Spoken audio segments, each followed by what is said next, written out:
ബോധിധർമ്മൻ്റെ നാട്ടിൽ ജീവിക്കുന്ന ആൾക്കാരാണ്. അപ്പോൾ ബോധിധർമ്മൻ മുതൽ നമ്മളിങ്ങോട്ട് ഈ മർമ്മ ചികിത്സകളൊക്കെ ഒരുപാട്, എനിക്ക് തോന്നുന്നു നമുക്ക് മലയാളിക്ക് ഇതൊരു പരിധിവരെ കൈവിട്ടു പോയി. ഒരുപാട് തെറ്റിദ്ധരിപ്പിക്കപ്പെട്ടു, ഒരുപാട് മിസ്യൂസ് ചെയ്യപ്പെട്ടു. മർമ്മവിദ്യ അറിയാവുന്നവരുടെ എണ്ണം വളരെ കുറഞ്ഞു. മർമ്മവിദ്യ എന്താണെന്ന് ഈ പറയുന്ന പോലെ, ഞാൻ ഈ പറയുന്നത് വർമ്മം എന്ന് തന്നെ പറയണം, സോറി, അറിയാതെ മർമ്മം എന്നാണ് ആ വാക്ക് പോലും തെറ്റിദ്ധരിക്കപ്പെട്ടു. വർമ്മവിദ്യയെപ്പറ്റി നമ്മൾ കുറച്ച് സംസാരിക്കേണ്ടതുണ്ട്. ഈ വിദ്യ പണ്ടും വളരെ കുറച്ച് ആൾക്കാരെ കൈകാര്യം ചെയ്യുന്നുള്ളൂ, ഇപ്പോഴും ഇത് വളരെ കുറച്ച് ആൾക്കാരെ കൈകാര്യം ചെയ്യുന്നുള്ളൂ. പക്ഷെ ഇതിനെക്കുറിച്ച് കേൾക്കുന്നത് പലതും കെട്ടുകഥകളും പശ്ചാത്തലമില്ലാത്ത, തെളിവുകളില്ലാത്ത ചരിത്രങ്ങളുമാണ്. ഉദാഹരണത്തിന് ബോധിധർമ്മൻ.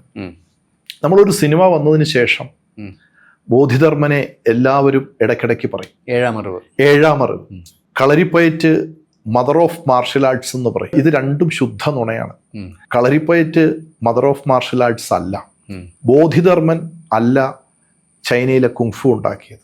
സിനിമ ഒരു കഥയാണോ? ആ സിനിമയിൽ പറയുന്ന ഒരു കഥ മാത്രമല്ല, ബോധിധർമ്മനെ കുറിച്ചിട്ടുള്ള ചരിത്രം തന്നെ കെട്ടുകഥയാണ്. ആ ചരിത്രം തന്നെ കെട്ടുകഥ. ഇതിന് അടിസ്ഥാനം എവിടെയാ? ഏത് ടെക്സ്റ്റിലാണ് ഇതുള്ളത്? പല്ലവ രാജകുമാരനായ ബോധിധർമ്മൻ ആ നൂറ്റാണ്ടിൽ അവിടേക്ക് പോയി എന്ന് ചൈനീസ് ഗ്രന്ഥങ്ങളിലൊന്നുമില്ല. ചൈനയിലുള്ള ബോധിധർമ്മനെ കുറിച്ച് പറയുന്ന ആ വാക്ക് പോലും ഇല്ല അവിടെ. ഒരു പേർഷ്യയിൽ നിന്ന് വന്ന ഒരു ബുദ്ധസന്യാസിയെ കുറിച്ച് ചൈനീസ് ഗ്രന്ഥങ്ങളിൽ പറയുന്നുണ്ട്. ബോധിധർമ്മൻ ഈ കളരിപ്പയറ്റ് കൊണ്ടുപോയി ചൈനയിൽ പ്രചരിപ്പിച്ചുവെങ്കിൽ എന്തെങ്കിലും നമ്മുടെ കളരിപ്പയറ്റിന്റെ ഏത് ഭാഗമാണ് അവർക്കുള്ളത്? ഒന്നുമില്ല. അത് ചൈനയുടെ ആയോധന പാരമ്പര്യം തികച്ചും മൗലികവും സ്വതന്ത്രവുമാണ്. നമ്മുടെ നാട്ടിലെ കളരിപ്പയറ്റിനെ കുറിച്ച് പറയുന്നത് കളരിപ്പയറ്റ് എന്തോ വലിയൊരു സംഭവമാണ് എന്ന് പറയും.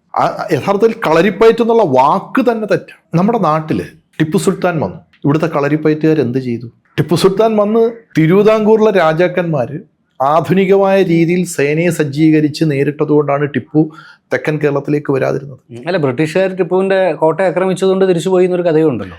എന്തുകൊണ്ടാണെങ്കിലും ടിപ്പുവിന് എതിർപ്പ് നേരിടേണ്ടി വന്നോ മലബാറിൽ? ഇല്ല. ഇനി മാപ്പിള ലഹള എന്ന് പറയുന്ന മാപ്പിള കലാപം 1921 ഒരുപാട് വിവാദങ്ങളുള്ളതാണ്. ഞാൻ ആ വിവാദമൊന്നുമല്ല.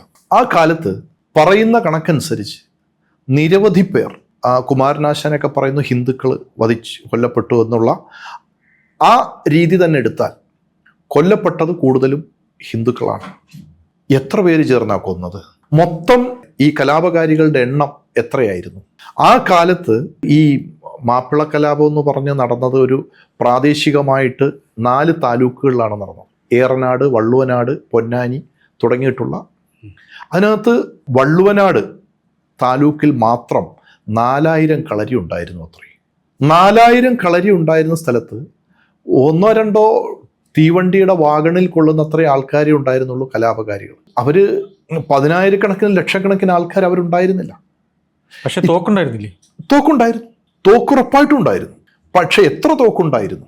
ഒരു തോക്ക് പൊട്ടിച്ചതിന് ശേഷം വീണ്ടും അത് ലോഡ് ചെയ്യാനായിട്ട് 10 മിനിറ്റ് എടുത്തിരുന്ന കാലമാണത്. അല്ലാതെ ഇന്നത്തെ പോലെ AK-47 അല്ല. പക്ഷെ അത് അതിന്റെ ഒച്ചയൊക്കെ കേട്ടപ്പോ പേടിയുണ്ടാവും. അതെ, കളരിക്കാര് പേടിച്ചുപോയി. അവിടെ കളരിക്കാര് പേടിച്ചുപോയി എന്നല്ലേ. അപ്പൊ ഇത്രയും 4000-ൽ പരം കളരി ഉണ്ടായിരുന്ന നാട്ടിൽ ഏത് ചെറുത്തുനിൽപ്പുണ്ടാക്കി? ഇപ്പോൾ എൻ്റെ സുഹൃത്തായിട്ടുള്ള തിരൂർ ദിനേശൻ ഉണ്ട്, ചരിത്രകാരനാണ്. അദ്ദേഹത്തിൻ്റെ അടുത്ത് ഞാനത് വിളിച്ച് ചോദിച്ചു, ഇനി നമുക്കറിയാത്തതെന്തെങ്കിലും ഉണ്ടോ? അദ്ദേഹം ഏതോ ഒരു സ്ഥലത്ത് ഒരു കളരിക്കാരൻ നടത്തിയ ചെറുത്തുനിൽപ്പിനെ കുറിച്ച് പറഞ്ഞു. പേടിച്ച് കളരികൾ അടച്ചുപൂട്ടിപ്പോയി. എന്നാൽ മഹാരാഷ്ട്രയുടെ ആയോധന പാരമ്പര്യമുണ്ട്, ഒറീസയുടെ ആയോധന പാരമ്പര്യമുണ്ട്. അവരൊക്കെ മഹായുദ്ധങ്ങൾ നയിച്ചത്. ഛത്രപതി ശിവാജിയുടെ ഹിന്ദു പദപാദഷാഹി എന്ന് പറയുന്ന ആ 5 മുഗൾ ഷാഹി, ആദിപ്പൂർ ഷാഹി, ബീജാപ്പൂർ ഷാഹി എന്ന് പറയുന്ന 5 വിദേശ ഭരണത്തിനെതിരെ ഛത്രപതി ശിവാജി നടത്തിയ ഒറ്റയാൾ പോരാട്ടത്തിൽ അദ്ദേഹത്തിനെ പിന്തുണച്ച ഒരു കായിക പാരമ്പര്യം മഹാരാഷ്ട്രയ്ക്കുണ്ട്. യുദ്ധം ചെയ്ത പാരമ്പര്യം അതിപ്പോഴും ഉണ്ട്. അവരിത്തരം ഗിമ്മിക്കുകൾ നടത്തുന്നില്ല.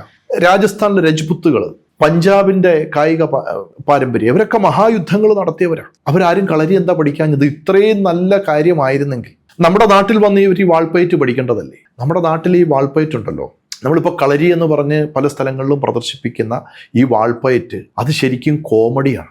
വെട്ട് ഉള്ളെടുത്ത് കൊണ്ടുവന്ന് തടയണം. ഇത് തടയിരിക്കുന്നിടത്ത് പോയി വെട്ടുക. നമ്മളിപ്പോൾ നടക്കുന്നത് ഇത് മുൻകൂട്ടി പ്ലാൻ ചെയ്ത് വയ്ക്കുന്ന ഒരു നാടകമാണ് കളരിപ്പയറ്റ്, ഒരു കൊറിയോഗ്രാഫിയാണ്. നമ്മൾ വാൾപ്പയറ്റ് എന്ന് പറഞ്ഞ് കാണിക്കുന്നത് ഒരു കൊറിയോഗ്രാഫിയാണ്. എനിക്കറിയാം വെട്ടുവന്നിടത്തല്ല തടയണേ. തടയിരിക്കുന്നിടത്ത് പോയാണ് വെട്ടുന്നത്. ഒരു 10 വീഡിയോ എടുത്ത് നോക്കിക്കോ. പെർഫോമിംഗ് ആർട്ടോടായി മാറി കഴിഞ്ഞപ്പോൾ അങ്ങനെ ഒരു പെർഫോമിംഗ് ആർട്ടായി.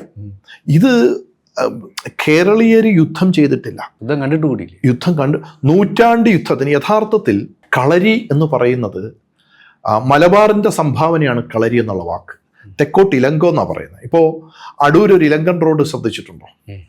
തിരുവനന്തപുരത്ത് ഇലങ്കം നഗറുണ്ട്. ഈ തെക്ക് ഭാഗത്ത് ഇലങ്കം എന്ന് പറഞ്ഞാൽ കളരി തന്നെയാണ്. എന്തിൻ്റെ കളരിയാ? ഓരോ തറവാടിനും ഒരു ഇലങ്കം ഉണ്ടായിരുന്നു. അവിടുത്തെ വിദ്യാർത്ഥികളെ പ്രാഥമികമായ കാര്യങ്ങൾ പഠിപ്പിക്കാൻ, എന്ത് കാര്യങ്ങൾ? വ്യാകരണം പഠിപ്പിക്കുക, ഗണിതം പഠിപ്പിക്കുക, എഴുത്ത് കളരി, പയറ്റ് കളരി, പാട്ട് കളരി, ഡാൻസ് കളരി, അതെ, നൃത്തക്കളരി. നൃത്തക്കളരി. ഇപ്പൊ പ്രശസ്തമായ കൊടുങ്ങല്ലൂർ കളരി എന്തിൻ്റെ ഇതാ? അവിടെ സൈനികരെ ഉണ്ടാക്കുന്ന കളരി അല്ലത്. കേരള നമ്മുടെ മാതൃഭാഷയുടെ കളിത്തട്ടാണ് കൊടുങ്ങല്ലൂർ കളരി. കൊടുങ്ങല്ലൂർ കുഞ്ഞിക്കുട്ടൻ തമ്പുരാനും എത്രയോ മഹാന്മാരായ വ്യാകരണ പണ്ഡിതന്മാർ, കേരള പാണിനിയൊക്കെ ആ ഭാഗത്തുനിന്ന് വരുന്നതാണ്. അപ്പോൾ ഈ പയറ്റ് എന്ന് പറയുന്ന സമ്പ്രദായത്തിനെ കളരിയുമായിട്ട് ചേർത്തു. കളരിപ്പയറ്റല്ല, പയറ്റ് കളരിയാണ് ശരിയായിട്ടുള്ള വാക്ക്. അപ്പം നമ്മുടെ ഈ പ്രാഥമിക വിദ്യാഭ്യാസ ശാലകളിൽ ഈ നൂറ്റാണ്ട് യുദ്ധം എന്നൊരു കാലഘട്ടത്തിൽ ഒരു 100 വർഷം നീണ്ട ഒരു യുദ്ധം ചേരന്മാരും പാണ്ഡ്യന്മാരും ചോളന്മാരും ഒക്കെ ആയിട്ട് നടന്നിരുന്നു. നൂറ്റാണ്ട് യുദ്ധം. ഈ നൂറ്റാണ്ട് യുദ്ധത്തിലേക്ക് മാൻ പവർ സപ്ലൈ ചെയ്യുന്ന കുറച്ച് ഫ്യൂഡൽ മാടമ്പിമാരുണ്ടായിരുന്നു.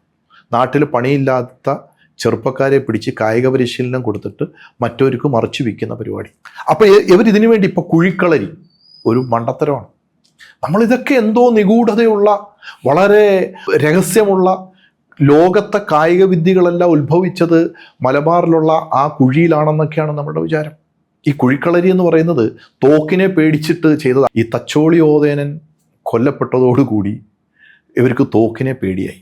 ഈ അഭ്യാസികൾക്ക് തോക്കിനെ ഭയമായി തച്ചോളി ഓതേനൻ കൊല്ലപ്പെട്ടതിന് ശേഷം.